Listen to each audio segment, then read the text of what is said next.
नमस्कार, मनापासून स्वागत. चला तर मग या पवित्र श्रावण महिन्याच्या आध्यात्मिक महत्वाची एक सुंदर झलक आजच्या व्हिडिओत पाहूया. श्रावण नुसतं नाव जरी उच्चारलं तरी एक वेगळीच शांती अनुभवायला मिळते.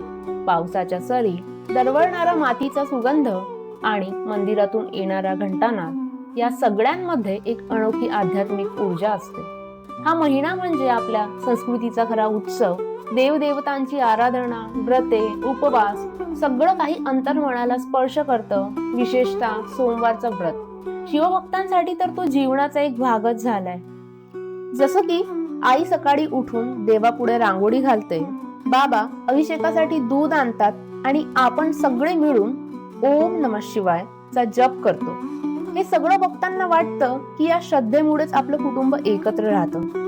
श्रावण म्हणजे फक्त पूजा नव्हे, ती एक भावना आहे आभार मानण्याची, स्वतःला शुद्ध करण्याची आणि निसर्गाशी नातं घट्ट करण्याची.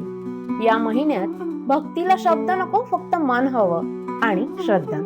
श्रावण अंतकरणाशी जोडणारा, निसर्गाशी नातं सांगणारा. कधी वाटतं आपण जे दुःख, चिंता मनात ठेवतो, शिवलिंगावर जल अर्पण करताच ते सगळं वाहून जातं.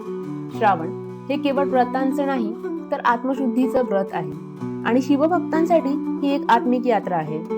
श्रावण महिन्यात शिवाला केवळ अर्पण नको, तर आपलं खरं मन हवं, भक्तीने ओथंबलेलं, शांततेने भरलेलं. कारण भोळ्या शंकराला शब्द नकोत, फक्त भाव हवे. जय भोलेनाथ, हर हर महादेव. आपणास हे भाव संपन्न सादरीकरण आवडलं असेल तर पुढील शिवकथा ऐकण्यासाठी चॅनलला सबस्क्राईब नक्कीच करा.